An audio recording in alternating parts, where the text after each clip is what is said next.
So, female, I want you to put your money where your mouth is. And I will. Okay, bro. First and foremost, I want to point out that one keeps changing the story. This is what makes it so hard for anybody with brain cells to believe anything one is saying. So, the very first story was that one knew they were talking to a bearded man and blah blah blah, and they were trolling them. Um, Even if that were true, okay? And I told one this during live.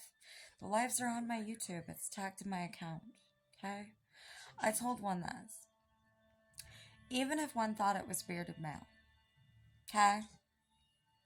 Fact of the matter is, during the chat, which it is, again, on my YouTube and my Insta, during the chat,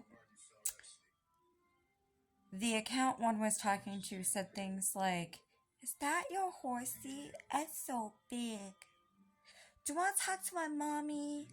I do cheer. Do you want to see?" Those statements indicate child.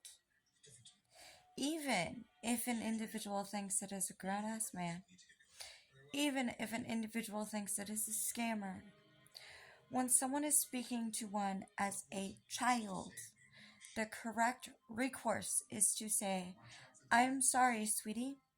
I do not talk to minors. I will be blocking you now. If your mommy wants to talk to me, she can." And block. One did not do that. And I have done that with several accounts. When people are going off on me in comment sections, if they ever pop out with "I'm a minor, I'm underage, I'm a kid," ever start saying things that make them sound like children, they are automatically blocked from my page. Why? Because I do not interact with children. Because it's not appropriate. So, here's the thing. Again, as I explained in the live, the way that police catch online predators, child predators in specific, is they have grown people, adults, pose as children to talk to the individual, okay? Now, I know one said, but there's a difference. Those conversations are not always.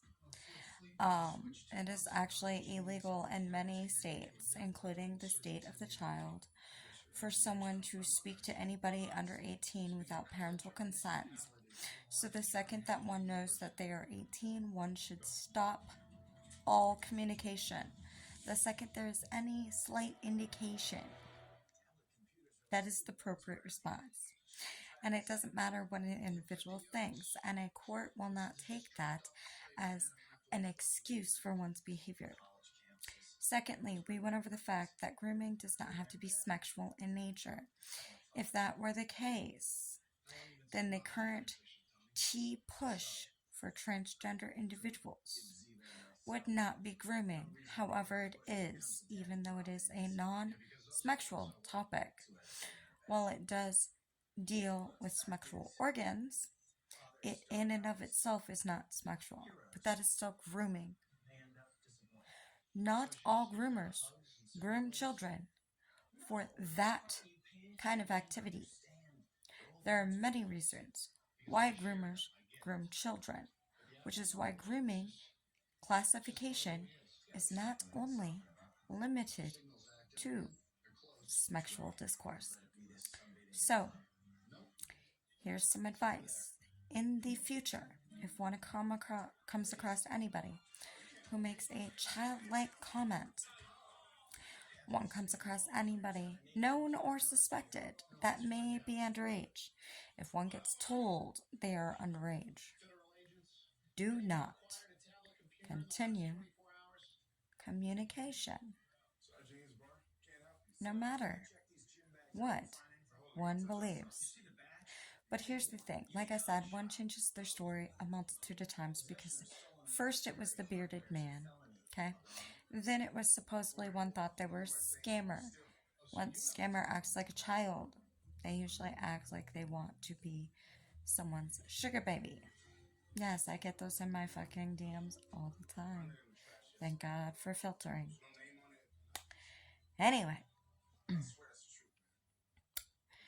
Then one said that the mother just straight up lied, that we screenshotted, and that we threatened the mother. See, these three stories do not work together. So the best recourse if one is going to continue to be dishonest would be to pick one and go with it.